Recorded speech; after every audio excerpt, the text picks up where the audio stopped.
yeah, so I've been sharing my fibroid journey, and today was my consultation with my gynecologist about surgery. So initially I was like, I don't want to have surgery. I just don't. And if you want to know the reasons why, you can check it out in the video that's linked up top. Um, yeah. So, oh, a couple of things. I thought I had like my major fibroids, it was like 4. She said it's 6. I was like, that's news to me. Okay. Because when she came in, this is what I thought it was going to be. I was like, my face is shining. I was like, we're going to talk about what our options are. And I was like, default, I want to go with Sonata. Well, when she came in, she, confirmed my symptoms and all that because I had my annual with her PA. Yeah, she immediately, she immediately started talking about surgery. The laparoscopic option that I was telling you about. She was like, a myomectomy. I'm like, a myomectomy. She was like, but I would do it laparoscopically. Y'all know how hard that word is for me. Balsamic vinegar. Tomato paste. That's a big word for Elmo. Tomato sauce. Tomato paste and carrots. That's a big word for Elmo. But I'm like, okay, well, this is what we're doing. So I just let her talk or whatever. Oh, you know what? Before that, I think she asked me, she was like, what are you, like, what's going on? How do you feel? What are your main concerns? And I was like, my main concerns are the heavy periods and the heavy bleeding, because I am anemic, very anemic. Like, I'm at like an 8 right now. And it gets kind of dangerous when you're at once you get to like a 7.5. So yeah, y'all, speaking of the anemia, I was singing the other day, and I wasn't even like singing full out, but I'm like, whew, I'm out of breath. Like after like the second or third line, I'm like, we got to get something rolling. I have a consultation with the hematologist in July. It is June, and I set this appointment in May.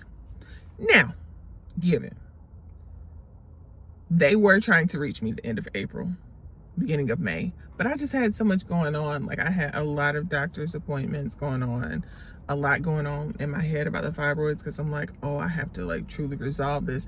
And then I always feel like, oh, I can heal myself. I that's just always my mindset. So when I finally called to schedule the appointment, the girl, she low-key had an attitude, and she was like, this is my coworker. I don't want to talk right now.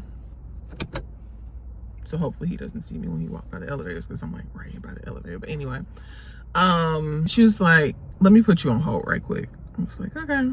And I was like, yeah, I know y'all were trying to reach me. I said, but I do realize I need to get in. So she put me on hold, and she was like, the first appointment we have is like, I don't know the date. Let's say July 10th. And I was like, okay. And I know she was waiting for, I feel like she did it as bait. Like, she wanted me to take the bait. I wasn't upset because I knew, what I did and what I didn't do. I was like, would y'all happen to have anything earlier? Or if y'all have cancellations, is there any way that you can call me? That's what I asked her. She was like, we've been trying to reach you since April. I was like, I understand that, but I do understand that I need to get in. My hemoglobin is extremely low. She was like, no, that's all we have. I'm like, let me tell you something. The last time I had iron infusions, I called them, I was in within a week.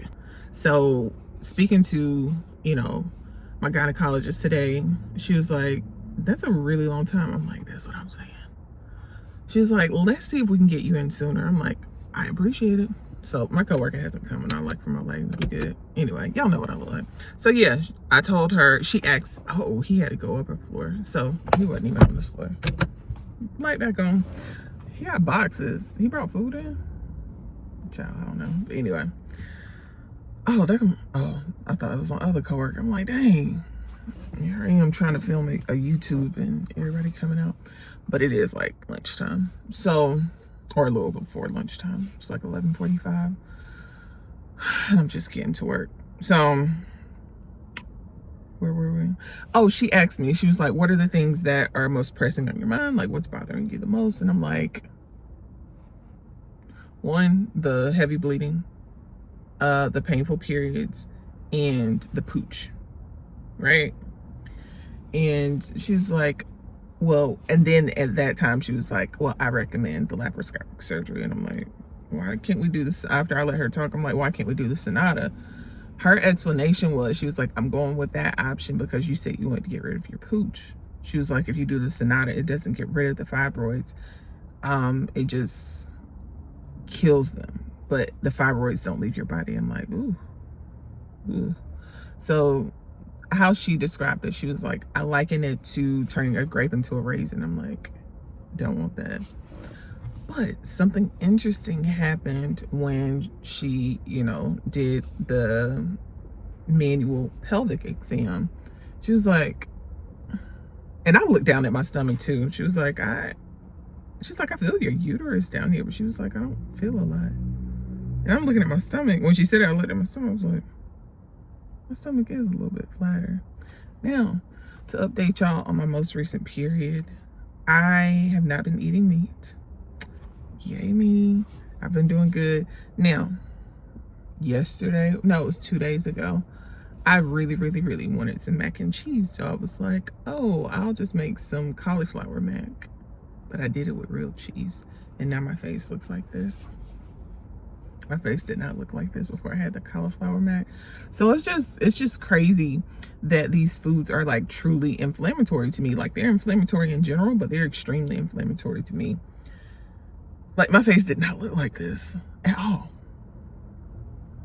So yeah. But other than that, yeah, I've been eating fruits and vegetables. So we're doing better. But y'all know I like to yap. I am the yap master. Do you hear me? But the whole point of me telling you guys that is, my cycle at the end of May was extremely easy. It was not heavy. It was not painful. Now, it lasted like 4 days. Like, it was one true heavy day. Usually I have 3 true heavy days, maybe 4. I had one true heavy day, a medium day. The other days were light, but I did spot for like the next week, but it was extremely light. So it's like, what's going on there? Is my body adjusting? Like, and I honestly, I can't remember what I ate. I'm trying to think. Y'all, I can't even have stuff like chips. So I might have had something like that, like a snack. But if I just stick to the fruits and vegetables, things are very different. So right now, what I feel right now with my stomach, I do feel fat. There's some fat there. I gotta be honest. Hand to God. But it doesn't feel as hard as it normally does. So yeah, I'm just gonna keep doing my part. But the whole point of me bringing up the fruits and vegetables, I'm like, have the fibroids gone down some? We will find out in the next couple of days, maybe weeks, because I've had the ultrasound. Now she wants me to have a pelvic MRI to have better imaging. So it would be amazing, like absolutely amazing. It would be beautiful if I go in there and they're like, what are you here for? Fibroids. What fibroids? Won't he do it? That's what I'm hoping for. That's like best case scenario, because I know there's something to this. Like, God told me to eat fruits and vegetables. Like, he knows what's best. And when it comes to like being obedient to God, you don't know what's on the other side of your obedience. You don't know what the purpose of your obedience is. You're just supposed to be obedient. Just be obedient. And then sometimes that is easier said than done. So yeah. Whew. I will say this, I am hungry. Like the country, I'm hungry. But I gotta crucify my flesh. Fasting just till 12. But sometimes it's like those short fasts, those are the ones that are actually hard. Like, I can fast for like 3 days and be perfectly fine. But today is challenging. It's a little challenging, just a little bit. So I got like almost 15 minutes left. I'm gonna, you know, pray, read some scripture, and then we'll break our fast at 12. But I just wanted to update you guys. That is what has, that's my most recent update on the fibroids, since I am sharing my fibroid journey with you guys. And yeah, if you have not already subscribed to my channel, you should go ahead and subscribe, and I will catch y'all on the next one. Bye.